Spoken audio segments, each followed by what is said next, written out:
Cristiano Ronaldo ஒரு ஏழ்மையான குடும்பத்தில் பிறந்தார். இவருடைய அப்பா நிறையா குடிச்சதுனால இவங்ககிட்ட அதிகமான பணம் இல்லை. இவருடைய அம்மா அடுத்தவங்க வீட்டை க்ளீன் பண்ணுற வேலையை செஞ்சாங்க. இவர் அம்மாவுக்கு ஹெல்ப் பண்ண தெருவில் குப்பையை கூட்டினார்.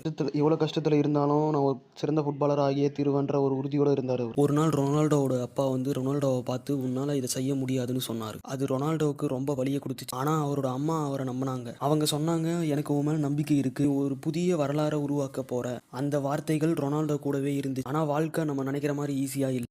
எனக்கு ஞாபகம் இருக்குது, என் சின்ன வயசில் ஒரு ஜோடி ஷூவை பார்த்து அது மேலே ஆசைப்பட்டேன். அது எனக்கு தேவைப்பட்டது. ஆனால் அது எங்களால் வாங்க முடிச்சுகள் கூட டோர்னமெண்ட் போக முன்னாடி இவங்க அம்மா இவருக்கு ஒரு கிஃப்ட் கொடுத்தாங்க. இவர் நினச்சாரு அது அந்த ஷூ தான் சொல்லிட்டு. அந்த கிஃப்ட்டை அவர் ஓப்பன் பண்ணி பார்த்ததுக்கப்புறமா தெரிஞ்சுது அது அவரோட பழைய ஷூ.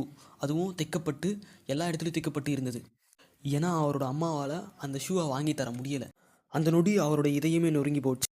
ஆனால் அது அவருக்கு துணிச்சலை கொடுத்துச்சு. அவருக்கே ஒரு ப்ராமிஸ் பண்ணிக்கிட்டார், தன்னுடைய அம்மா பண்ண தியாகத்துக்கு பலன் கிடைச்சே ஆகணும். உங்களுக்கு இதை விட கடினமாக உழைச்சார். இப்போ அவரோட வரலாற்றை அவரே உருவாக்குனார், அவங்க அம்மா சொன்ன மாதிரி.